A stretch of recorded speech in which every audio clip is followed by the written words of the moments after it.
As Auckland's traffic slowly returns to post-COVID levels, drivers are looking for solutions. But the big infrastructure projects have also been affected by COVID, as Kethiki Masalamani reports.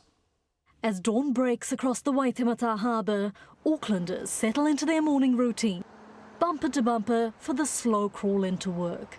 But today, the Transport Minister was here because every little bit helps. This is about finally giving our city the linked up public transport network that it has been crying out for 50 years. Grand words for 5 kilometres of infrastructure, but Michael Wood is celebrating each little win. Today it's the completion of the Northern Busway extension, which better connects Albany to Constellation Drive. Up until today, the buses have had to use general traffic and have been caught in the general motorway congestion. The upgrade cost $23 million. It runs alongside the Northern Motorway, and the hope is it'll coax people out of their cars and into buses and cut carbon pollution. We have to do things differently and break the back of car dependency for every journey.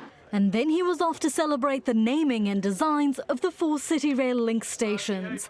Mongafo in Mount Eden, Karanga-a-Hape at the top of Queen Street, Te Waihorotu at Aotea Square and Waitemata at Britomart. The names allude to the mythology, people and important landscapes of the relevant station areas.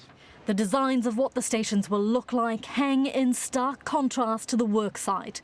COVID has taken its toll here. As you can see, this project is far from finished. It's meant to be completed by the end of 2024, and they don't yet know how much COVID has delayed that timeline. 350 people on the site were off at any one time. They all came back to work. Then our steel fixing yard went down with Omicron. Then the steel yards came back on stream, and all the concrete trucks went offline. And it's not just staffing issues, but the ballooning costs of raw materials.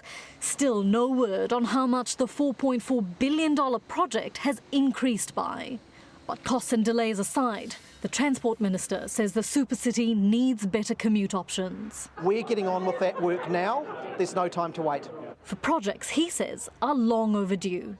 Kethiki Masalamani, Newshub.